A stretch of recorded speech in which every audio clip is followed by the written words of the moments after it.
Welcome to the Sounds of Real Estate, coming to you from the Vise Realty Services studio. My pleasure tonight to have Erin Hamel, New England Home Mortgage. Welcome, Erin. Hi, Vinny. How are you? Good. Thanks for having me. I'm doing great. I mean, it is a pleasure. We've been trying to get this done for a while, right? I know. It's just been crazy. Where does the time go? Trying to sit down. I feel like it's been a minute since like after the holidays. I mean, everybody's been kind of like on the go. You've had your things going on, myself. I mean, it's just been a little nuts, but it's nice for us to finally sit down and chat, right? Yes, we finally got here. Absolutely. Talking about this wonderful world of real estate that we love, right? Oh, we love it. The ups, downs, middles, the ups all and parts. Absolutely. and it definitely is. It's always good to know that it's like you never know what you're going to get every day, right? Ever. No. And no deal's ever the same. No. It keeps us on our toes, I think it just keeps it exciting. Always. Yeah, it's always something different, right? We don't go to work every day saying like what's going to happen like in a boring way. We're just like what are we in for today? Right. You know? We have the opposite problem. We have our day planned out until like 9 o'clock, and then everything goes wrong. We got to get it back together. It's like Humpty Dumpty. That's what I say. Humpty Dumpty's on the wall. He falls off. My job is to put him back together again and put him back on the wall. And put him back on the wall. Yeah. There's like never a downtime or anything, but I wouldn't choose anything different, you know? I got to say. Yeah, I love the day to day. I think one of my things that I always tell people is like when we're together with friends or family, whatever, like on a Sunday afternoon or Sunday night, everybody's like, "Oh man, tomorrow I got to go to work." And I get kind of like antsy, you know? Ready for it. Yeah, I'm ready for it. Like I feel like even we were away last about a couple of weeks ago. We were in St. Thomas, and I love just sitting there and relaxing and taking in the sun. But there is that thing of like, you want to get back to it. As much as you love relaxing with your family and stuff like that, there's always that. Yeah, the drive to get the deals, to get them done, and get them done in a way that nobody else can. Absolutely. So a little bit about what I love what you just said, the drive. I think that is something that I always tell people, whether they are just starting out, not starting out. I feel like you have to have a drive and a passion for anything you do in your life. So Absolutely. yeah, the drive for you in the mortgage industry, and we'll talk a little bit more about how you got started and everything, but that drive that drives you daily, like where does it come from?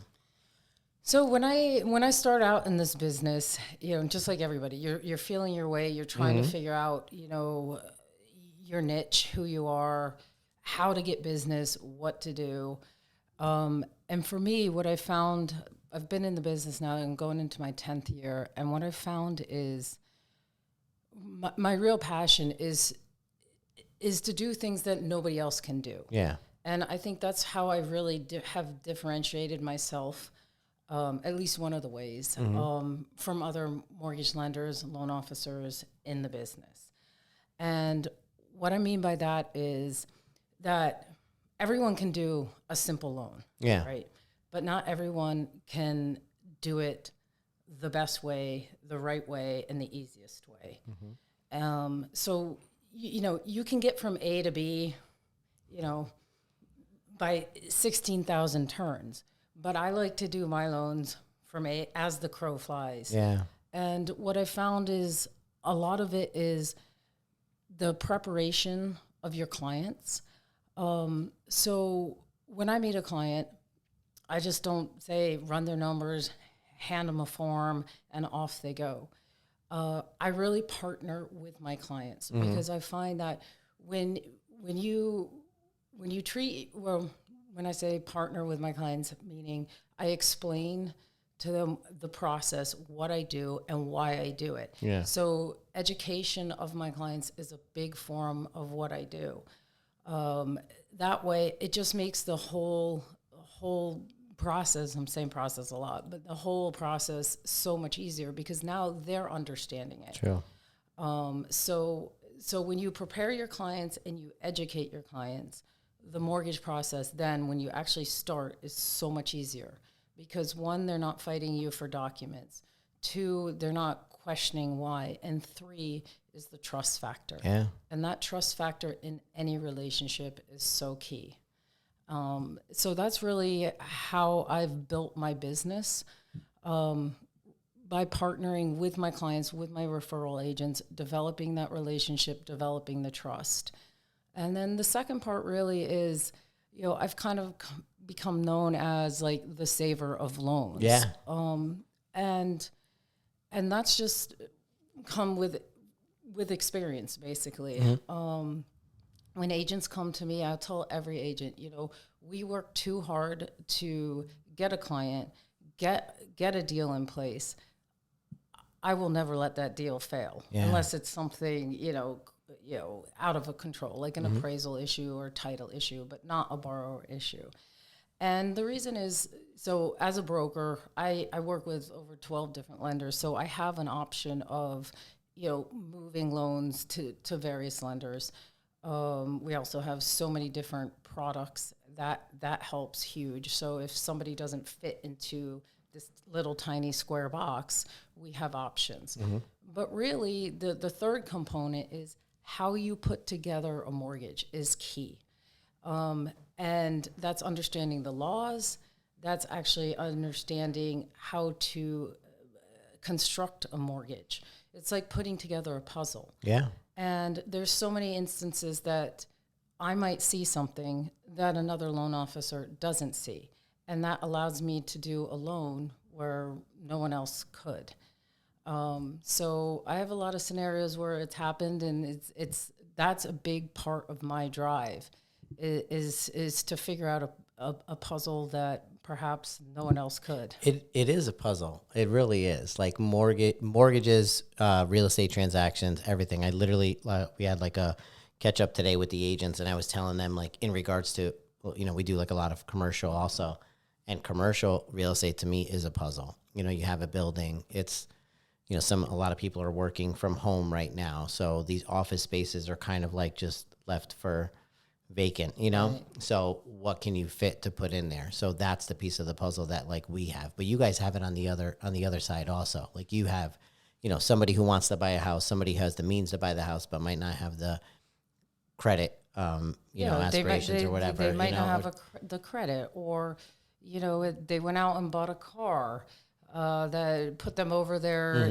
debt to income ratio, or they might have kept all their money, under their mattress. Oh, mattress money. Yes, mattress money. We love mattress First money. communion money. Yes. Yeah. Oh, yeah, I don't trust the savings account, so I keep it under my mattress. Ooh. How do we get that money in?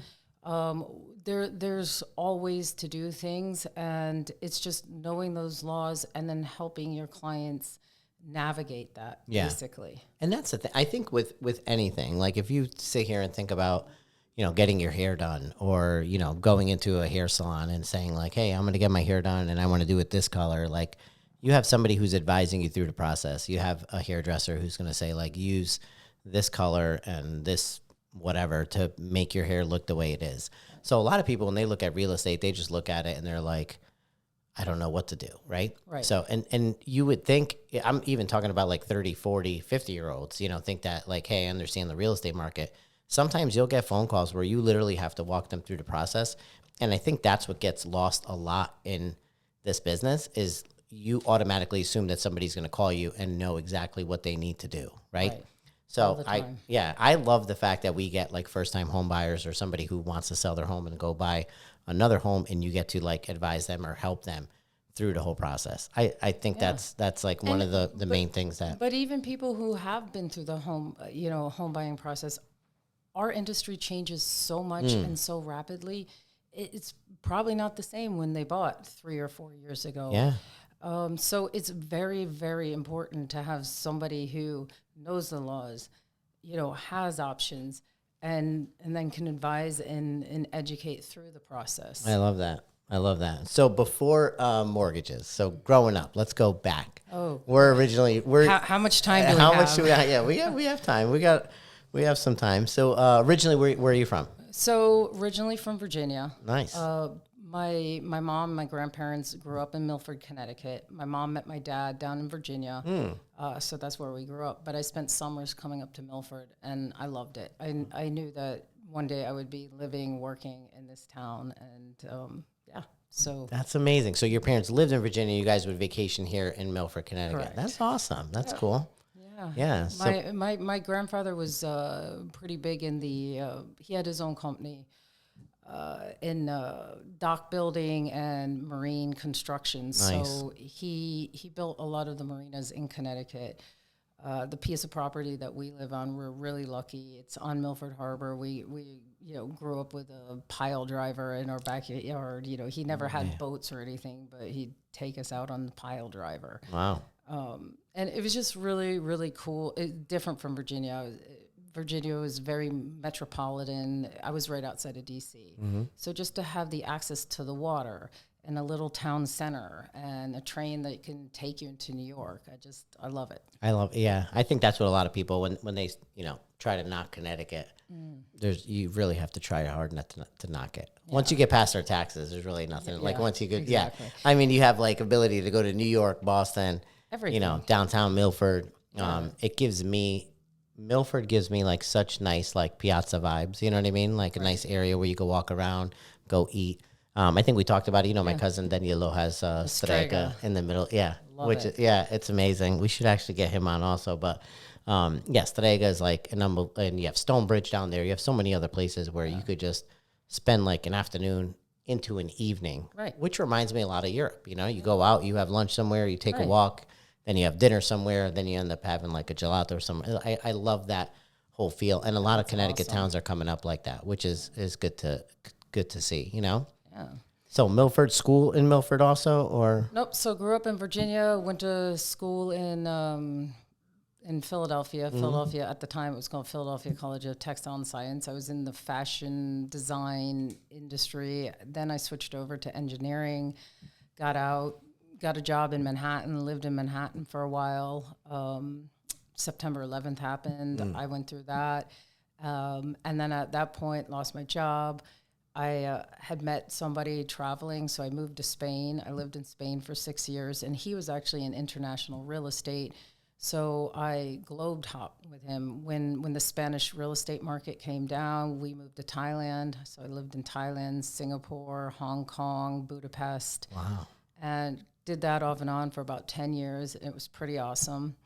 Came back, wasn't sure if we were going to get back together or not, so I started bartending.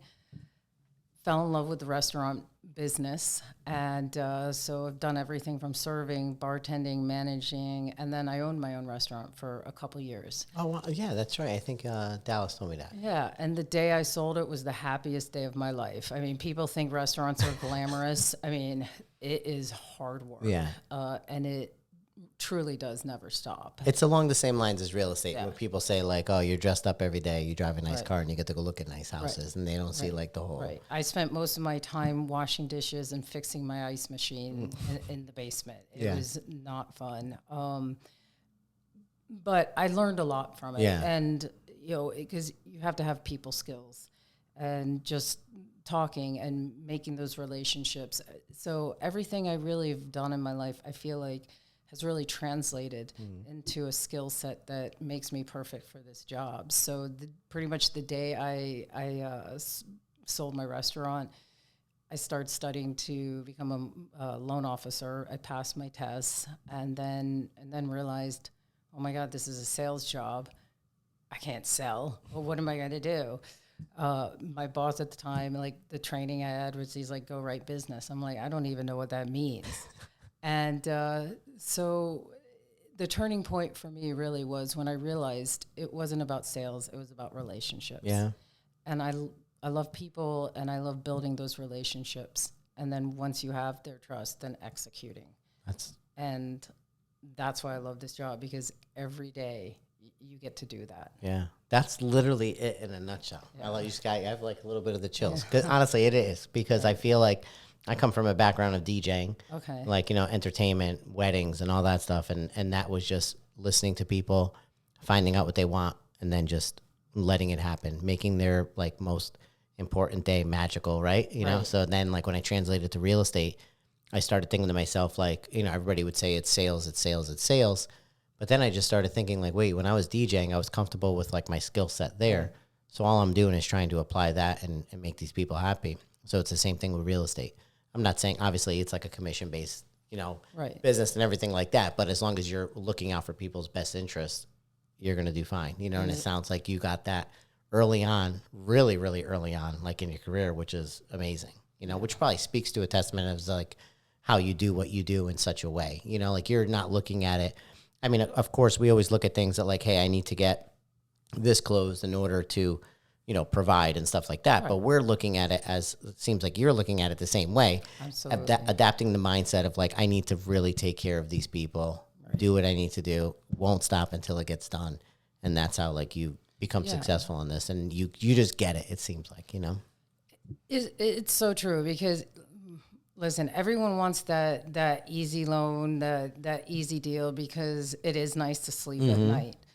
But when I get a client who comes in and they really believe, like I think a lot of people take it for granted that, oh yeah, my parents own a home, I'm going to own a home. But there's a lot of people out there who, you know, they've always been renters or their parents have always rented, and it was never like a belief that they could own. Yeah. And so when you get that client walking in and you sit down and you explain to them what they need to do, they listen to you, then they get into contract and you close on that home and they're crying because they never believed this could happen to them. Yeah. It is one of the most wonderful feelings ever. It is. It truly is. It's amazing. Yeah. And I think, you know, it's funny. One of our agents, Chris Parlato, sold his family's home in Hamden that he grew up in.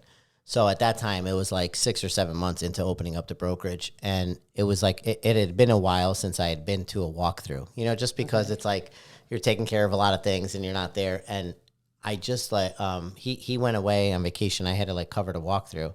And I was there and I'm like sitting on the back deck. I invited the new buyers in, had them walk through the home. And I'm just like listening to the kids run around the house, picking out their room, watching the parents talk about what they're going to do to the house, paint and everything like that. And I'm like, holy crap, man. Like this, it's almost like you forget that feeling of how gratifying this industry is. You know what I mean? You're creating their life. You're creating a life. It's their home. Yeah. And it's so special. There was a lady, I remember, I was actually just telling this story the other day. She came in and, you know, it was a tough deal. Just the way she was reporting income. She was a nurse, but she worked at a lot of different places. And so generally speaking, I'll close my deals in 3 to 4 weeks. Like I'm fast.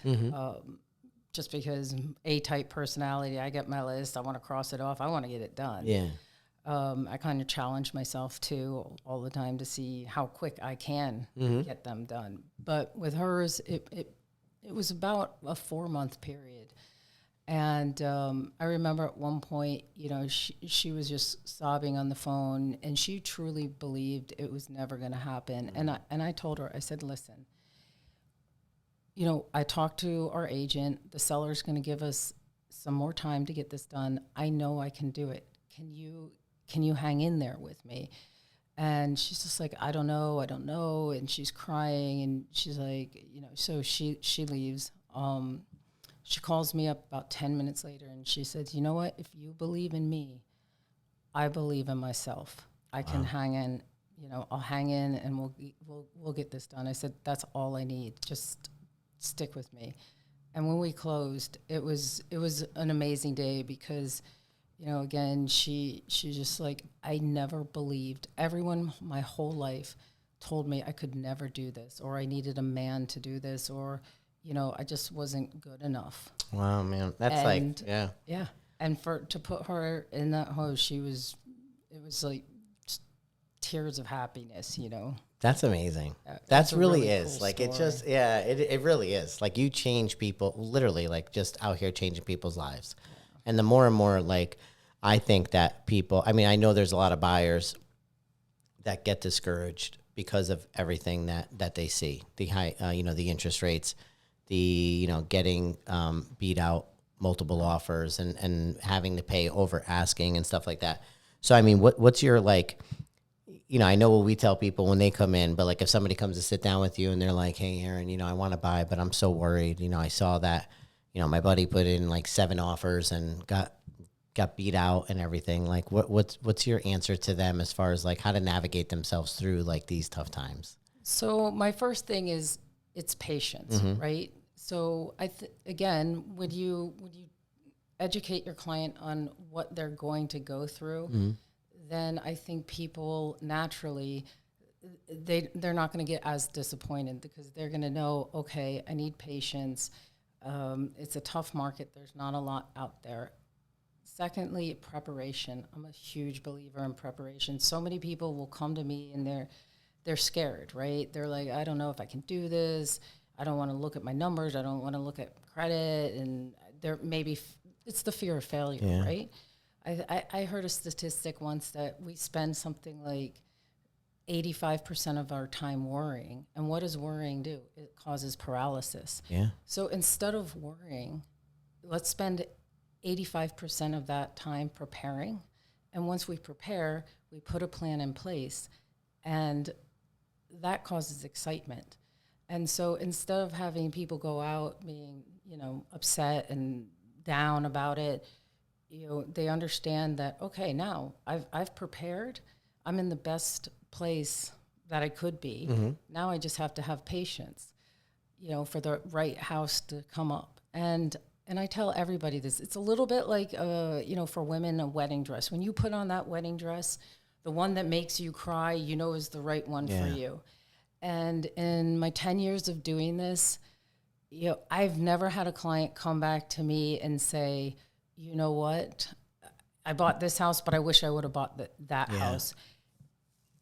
If you lose an offer or, something happens, the house doesn't work out for whatever reason, and they end up not closing on that house, I tell everyone, it was meant to be because your house is out there. And trust me, it will happen. Yeah. And once it does, you are going to be so happy that you didn't buy those 10 others. True. And we could speak from experience, right? Because you could speak from people that you have helped in the past. And even as brokers or agents, you could speak to that also, saying like, hey, I had one person who broke down and was crying that they didn't get this house in Wethersfield, but then ended up getting their dream home that they're super happy about because everything works itself out in certain ways, If it's meant to be, it's meant to be. That's like kind of like one of the things. So like we did talk about like a couple of stories here that I thought were pretty funny as far as like deals that you saved. So I just had lunch with Brian awesome. Fay and Matt Mancini. So we were talking and he's like, oh, so you're gonna be with Erin later, and she's a savior. She's a savior. Yeah. So he's calling you just the savior. He's like, sometimes I see things and I'm like, that's not gonna work, and then somehow she just makes it work, which is good. And then we had actually met through Dallas, one of my agents, Dallas Davis. Love Dallas. Yeah, Dallas is great. He's hysterical. And he said the same thing, He's like, Erin will save a deal. She will do everything, which is pretty good. And I think we met that night at was that some event in Brantford, I believe we met. It was like something that you guys were doing. No, that was the Stony Creek or something. The Stony Creek, yeah, something at Stony Creek, which was awesome. So then in the midst of talking, I mean, we do have the story here that you were talking about where it was in December and somebody came to you and said like their current loan officer, we're not going to say any names, was trying to get rid of the transaction because the debt to income ratio was a little bit too high, right? Yeah. So talk a little bit about that when we saved that one. So I always say mortgage people, it's like doctors, right? Yeah. You always go and get a second opinion first. That. And so with all my agents, I know I wish everyone used me from the get-go. Yeah. But you can't always, clients will come with their own people, and you have to work with really who your client wants. I mean, you can make recommendations, but with all my agents, I'll tell them, listen, never let a deal die. Yeah. Let me at least take a look at it, and within 24 to 48 hours, I'll give you a hard yes or a hard no. I can't always save them, but I at least want to try, right? So in this one instance, the loan had been going on for about 2 months. The loan officer was, had like just pulled the plugs. I said, send the docs over to me. And so probably the most difficult part of the mortgage process is income and all the income regulations on how we're allowed to calculate income. And in this particular circumstance, The gentleman, he was mostly commission, bonus, overtime, all of that. But in between, let me go back. He had been working at 2 separate jobs. Mm-hmm. No, sorry. He had switched jobs in the last 2 years. So usually to use that income, you need 2 years of consistency within the same job.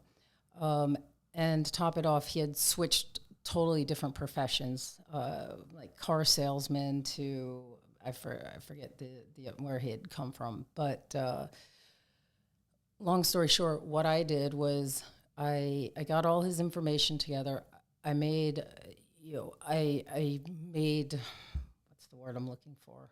I made a case to the lender of why we should be allowed to use this income. The secondary income. Right. Because he was basically it was different profession, but he was paid exactly the same. Yeah. So once I made this case, we went through it. We got specific letters from his current employer to verify all of that. And then the deal just went through. So I got it.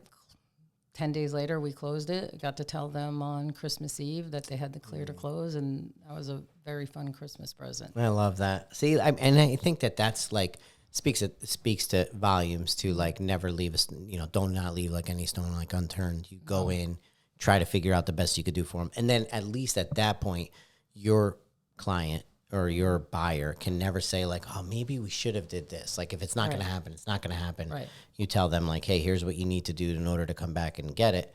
But at least like you try every option, Yeah. And that's why I say, it's really about how you put them together, and also, how you package the loan too. Yeah. Because so really what happens in the mortgage process is, we take all the information, we fill out an application, and then we have to submit it to the underwriters. So the underwriters are looking at it. The more comfortable you make that underwriter feel, the less they're going to pick it apart. Yeah. So it's very, very important I call it front loading a file. Have all that information there so that they're not going to start like ripping it to shreds. Again, it might not be a problem, but instead of, the loan taking 3 weeks to close, it might take, months. Yeah. I've heard horror stories where people are like, oh yeah, I've been trying to do a refinance for 9 months. I'm like, what? Wow. How is that possible? Yeah. So it's just very important how you put them together. It's not just like, filling out something and sending it in. And sending it in, yeah. So, I mean, speaking forward to like not even investors, but like, so first time home buyers or somebody who, like right now, a lot of people are obviously getting like their taxes done and everything. If they're like, hey, you know what, we're going into March and in September, I want to start looking for a house or have myself like set up and ready to go. Like, what are some things that they should be putting in line like today?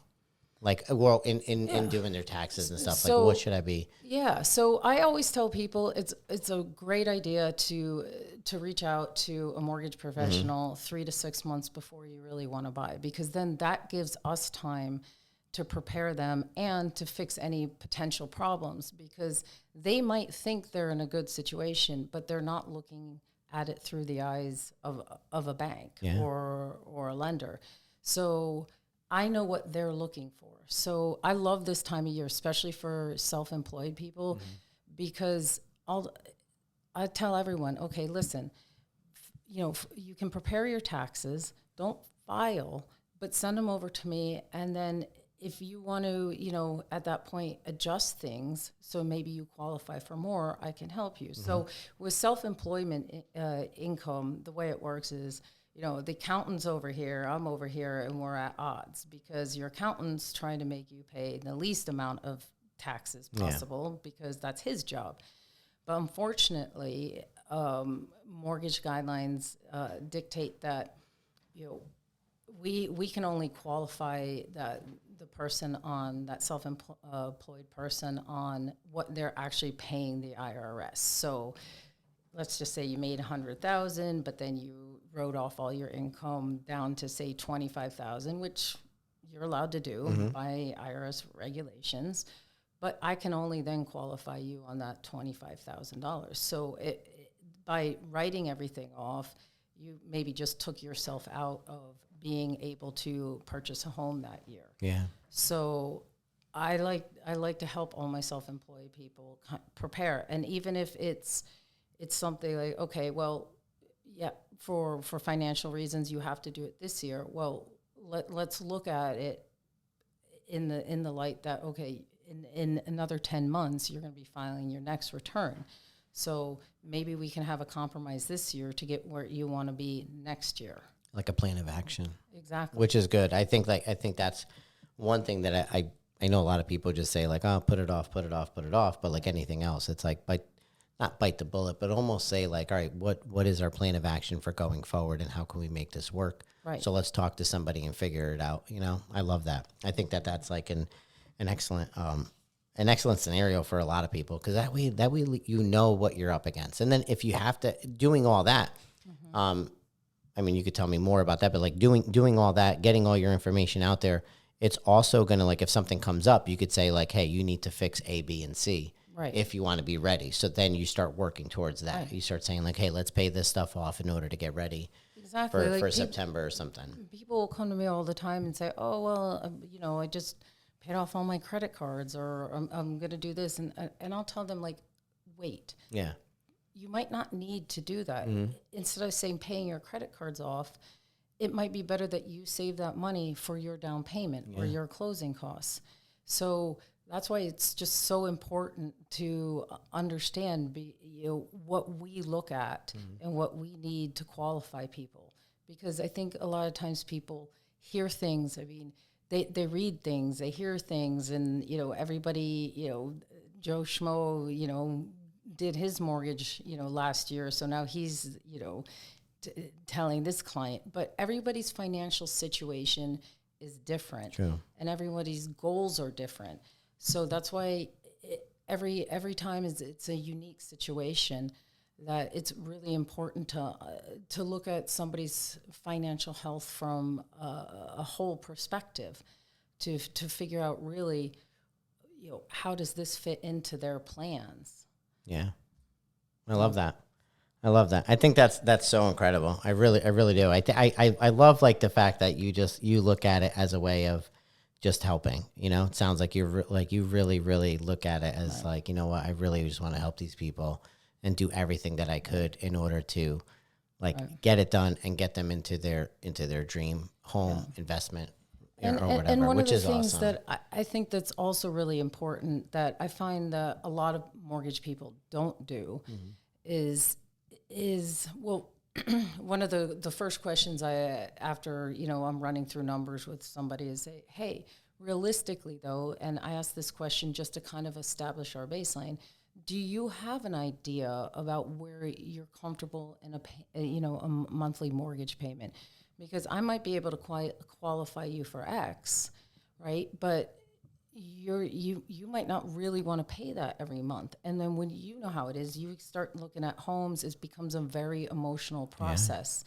Yeah. And so I would never want to get somebody into a home where they're house poor or they're stressed out about making that payment every month. Mm-hmm. So I really asked that question just to find out what they're thinking and what their idea is, and to help them establish a personal budget to make sure that once we get into the loan process, that there's no sticker shock. There's no like, oh my God, I'm going to be paying this much a month.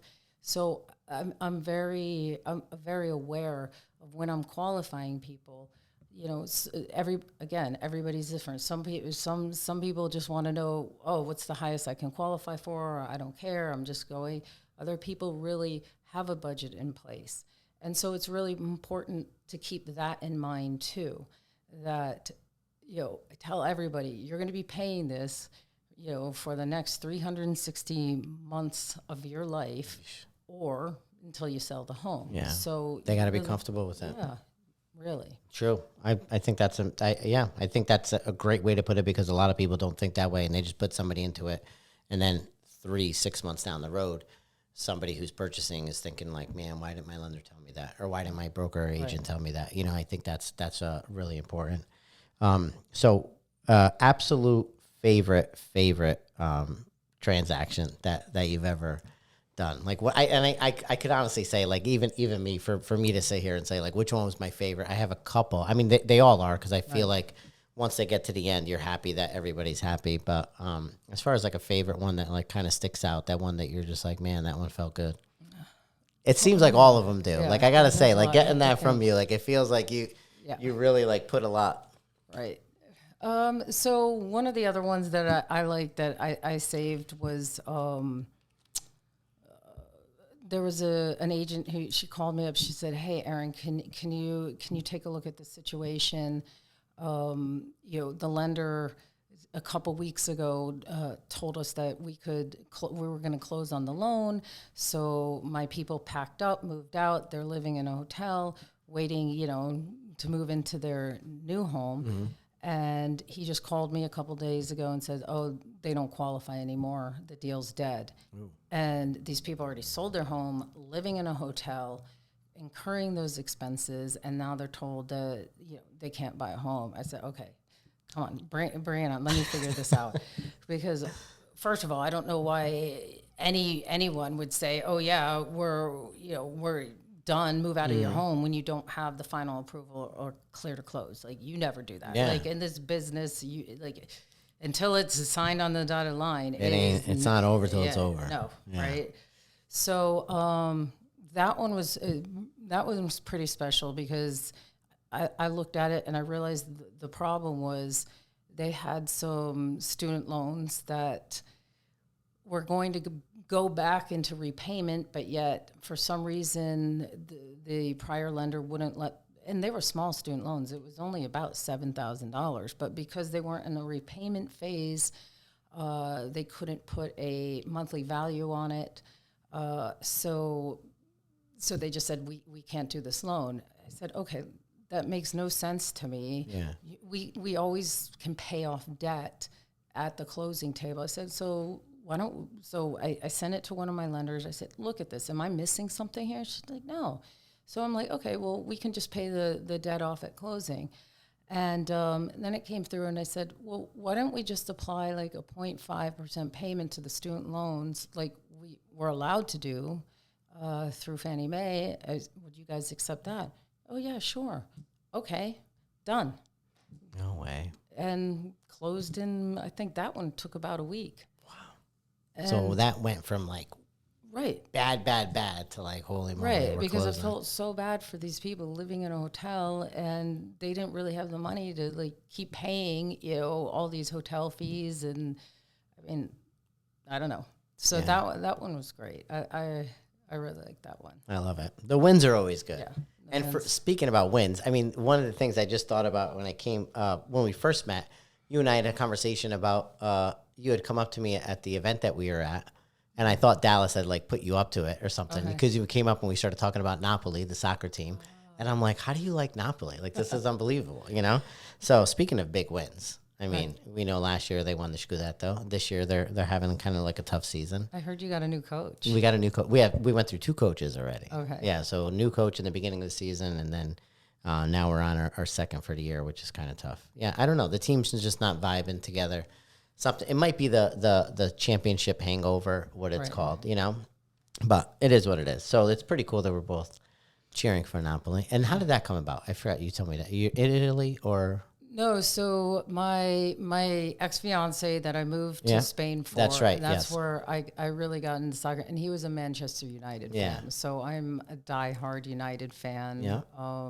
Been to Old Trafford a couple times. No way. And one cool experience was because he was from Manchester, and so he knew, like, this was back in when Sir Alex ran the team, and he'd quarantine them in like one hotel so they couldn't hear the media, and obviously say not go out and get drunk or whatever. And my fiance at the time, he knew this. I didn't know that. So we're riding in the elevator opens, and Ronaldo walks in. Oh, God. And Rooney, and that was pretty cool. No way. That sounds like really cool. Yeah. hey, what's up? You just try to play it cool, like, hey, how you doing? And then he's just laughing because he knew they were staying in the hotel. Yeah. So I was like, oh my God, you knew it. And then and I guess there's a ritual, like everybody gathers in the morning to watch the whole team walk out and get on the bus, and you follow the the bus to the stadium. The passion and everything in England and in Italy is unbelievable. And until sports here are big, but until you understand what football means in the world, it's another level. Yeah. It's good against evil. It's toppled political regimes. Yeah. It's insane. Yeah. Well, there's a story on I don't know if it's either on Netflix or Amazon Prime about Figo, who was like a big star from Portugal, and he was like between Real Madrid and Barcelona, and it kind of like swayed one of the presidential elections for him getting traded. It's unbelievable. So talk about like the power that it has. It's pretty incredible. And in Naples, it's just another whole other story. Like I watch it, and I can't say I plan my day, like my Sundays or anything like around football or anything like that. But one funny thing that I have to tell you is like when Napoli was playing for the Scudetto, like to win, they were so many points ahead that season that it was going to be like any week. So our team that we play on a Sunday, we play like in a Sunday league, and the game was starting at 10 o'clock, and the Napoli game was starting on 10. So we were all casting it on our phones, and our soccer game was starting at 10. So when it was time for the game to start, you had 4 or 5 guys sitting on the bench watching the phone. I'm like, I'm not going in. And like none of us wanted to go in because we're like, we want to watch the game. So there's so much passion in it, which is unbelievable. No, you know what I mean? know the energy. You go to these games, and it is crazy. Oh yeah, like I get teary-eyed when I watch games sometimes. It's I just love it. I just think the passion behind it and everything, and like loving a team is crazy. But yeah, I thought that was pretty cool too. So I think this was great. I mean, one more thing if we could end with, I mean, knowing how everything is now, and as far as rates and the overbidding and everything like that, if like words of advice or any confidence that you could give to these home buyers that are out there, like a kind of like a to do or do this today type deal.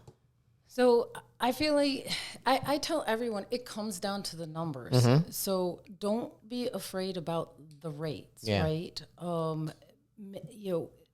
Talk to your mortgage, professional, whoever you're working with. Establish that baseline. Understand that range. That I'll be good with a payment from say $2,500 up to $2,800. Understand that range, and then once you get out there, numbers talk. The emotion goes away. Yeah. So then it makes, if you're going to be making offers on a house, it actually, then you know what those numbers are. So you've removed the fear factor. And one of the big things I'll tell people too is when you're negotiating, every $10,000 really only translates to about a $50 to $60 change in your payment a month. Would that $50 ruin your life? So maybe, you have to go above asking. It's the market. But if this is your dream home, don't lose your dream home over, $10,000 or maybe 2 large pizzas a month. So keep that in mind. Also, the way everyone is looking at our market is that probably by end of summer, the rates are going to soften a bit, start coming down to the 6s, and then hopefully in 2025, move back into the 5s, which is pretty palatable for a lot of people.